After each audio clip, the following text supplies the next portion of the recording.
নমস্কার, day with দেবারুণে আরেকটা নতুন ব্লগে আপনাদের স্বাগত। আজকে আমরা চলে এসেছি ব্যারাকপুরে। ব্যারাকপুর মানেই হলো বিরিয়ানির আতুরঘর, আর সেটা যদি হয় দাদা বৌদি তাহলে তো আর কোনো কথাই নেই।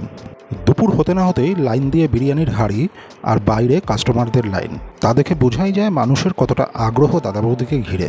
তাই তো এদের ট্যাগলাইন, বিরিয়ানি মানেই দাদা বৌদি। বাইরের মতন ভিড় ছিল ভেতরেও। আমরা জায়গা পেয়েছিলাম গ্রাউন্ড ফ্লোরে।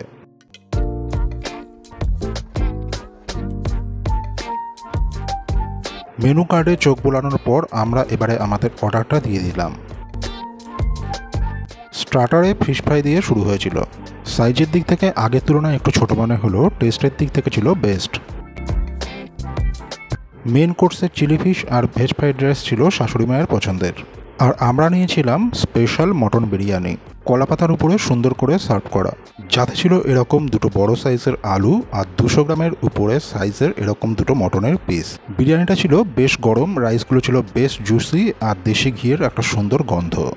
সঙ্গে সাইড ডিশে আমরা নিয়েছিলাম চিকেন চাপ, আর ছিল এই ধনেপাতার চাটনি। বিরিয়ানির আলুটা কিন্তু ছিল একদম মোমের মতন নরম, আর মটনটাও ছিল বেশ সফট। আর মুখে দেওয়ার পর যে স্বর্গীয় অনুভূতিটা ছিল সেটা হলো জাস্ট ওয়াও।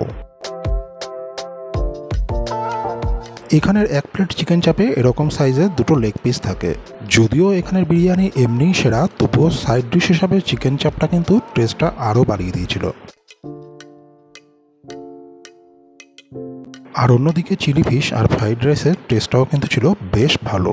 সব মিলিয়ে এই দিন দুপুরবেলা আমরা একটা জমাটি খাবার এনজয় করেছিলাম। আজকের এই ব্লগটা এই পর্যন্তই। দেখা হবে আবার কোনো এক নতুন ব্লগে। ভালো লেগে থাকলে অবশ্যই লাইক, কমেন্ট আর শেয়ার চাই। আর এখনও সাবস্ক্রাইব না করা থাকলে সাবস্ক্রাইব বটনটা প্রেস করুন।